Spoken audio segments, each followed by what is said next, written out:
Hello friends, welcome back Sushil Mishra business class. Macroeconomics के कुछ important देख लेते हैं। आई होप इससे पहले की वीडियो इंडियन इकोनॉमी के इंपॉर्टेंट क्वेश्चन देख लिए होंगे 2023 के एग्जाम में जो आने हैं। आज चलते हैं हम मैक्रो इकोनॉमिक्स के बारे में। बिल्कुल हाँ जी, मैक्रो इकोनॉमिक्स में जो जो most important topics and questions हैं वो देख लेते हैं। जल्दी जल्दी नोट कर लीजिए साथ के साथ। सबसे पहले जो है capital goods and consumer goods, हाँ जी, इन दोनों के डिफरेंस जरूर देख लीजिएगा, कैपिटल गुड्स के और कंज्यूमर गुड्स के। फिर आता है सर्कुलर फ्लो ऑफ इनकम। बिल्कुल हाँ जी, टू सेक्टर देखना है, अगर हो सके तो factor income and market price. बिल्कुल हाँ जी, फैक्टर कॉस्ट और मार्केट प्राइस, इसके बारे में भी देख लेना। Transfer income and factor income ये देख लीजिएगा। फिर आता है वैल्यू एडिड मेथड में प्रिकॉशन देखने हैं कि वैल्यू एडिड मेथड में क्या क्या सावधानी बरतनी चाहिए, नहीं तो दिक्कतें हो जाएंगी, ये चीज देखना है। साथ में इसमें नेशनल इनकम में एक चीज और देखनी है, डू एड एंड नॉट, ये चीज भी देख लेना। कौन कौन से आइटम्स हैं जो नेशनल इनकम में ऐड होंगे और कौन कौन से आइटम्स जो हैं नेशनल इनकम में ऐड नहीं होंगे, ये साथ में देखना है। न्यूमेरिकल तो पता ही है आपको। बिल्कुल, अब आता है आपका फंक्शन ऑफ आरबीआई, फंक्शन देखना है। साथ में मनी सप्लाई M1, इसके बारे में देख लीजिएगा। बिल्कुल है जी, मनी सप्लाई M1, इसमें क्या क्या इंक्लूड होता है ये देख लीजिएगा। फिर आता है टाइम डिपॉजिट, क्या होता है, इससे क्या मतलब है, what is the mean of time deposit, ये जरूर देखना, इसकी उम्मीद दिख रही है इस बार आने की।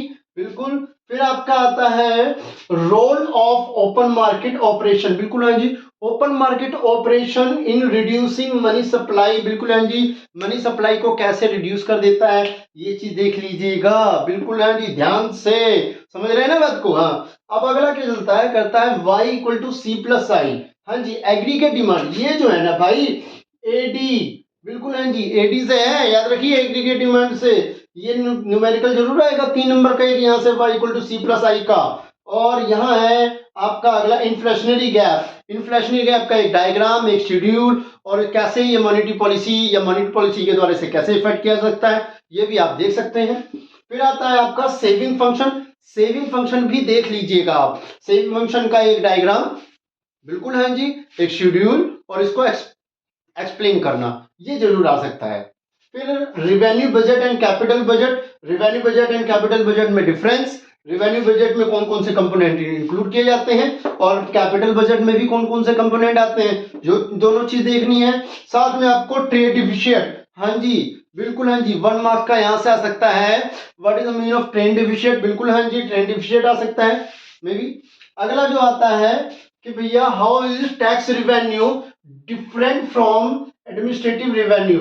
बिल्कुल हाँ जी, ये कुछ ऐसा क्वेश्चन है भाई जो दिखने में तो बड़ा आसान सा लग रहा है लेकिन कॉम्प्लिकेटेड है। बिल्कुल हाँ जी, ध्यान से देख लीजिएगा, टैक्स रिवेन्यू और एडमिनिस्ट्रेटिव रेवेन्यू में क्या अंतर है ये चीज आपको देखने हैं। साथ में यहाँ पर give reason classify the following into direct and indirect taxes. Wealth tax क्या है इसका रीजन देना है, वैल्यू एडिड टैक्स क्या है, डायरेक्ट इनडायरेक्ट इसका रीजन देना है, एंटरटेनमेंट टैक्स क्या है, डायरेक्ट है या इनडायरेक्ट है इसका भी रीजन देना है, इनकम टैक्स क्या है, डायरेक्ट या इनडायरेक्ट है इसका भी रीजन आपको देना है। और लास्ट जो है इसका, डज पब्लिक डेब्ट इंपोज अ बर्डन एक्सप्लेन। बिल्कुल हाँ जी, पब्लिक डेब्ट के बारे में बताना है। साथ में दोबारा बता देता हूं, जो नेशनल इनकम है ना उसके रीजन भी आ सकते हैं भैया कि नेशनल इनकम में कोई ये आइटम ऐड हो रहा है तो क्यों ऐड हो रहा है, और ऐड नहीं हो रहा है तो क्यों ऐड नहीं हो रहा है। ये जरूर मोस्ट इंपॉर्टेंट पॉइंट है जो आपको पढ़ने हैं। इसी में आपका बीओपी भी पढ़ना है, बैलेंस ऑफ पेमेंट और फॉरेन एक्सचेंज, ये जो दोनों चीज थोड़ा थोड़ा देख लीजिएगा, बिल्कुल बहुत ज्यादा जरूरी है जो आपको देखने हैं। आई होप बहुत समझ में आ रहा होगा सबको। अगर आपको समझ में आ रहा हो तो प्लीज लाइक एंड सब्सक्राइब जरूर करें और जल्दी से नोट कर लें।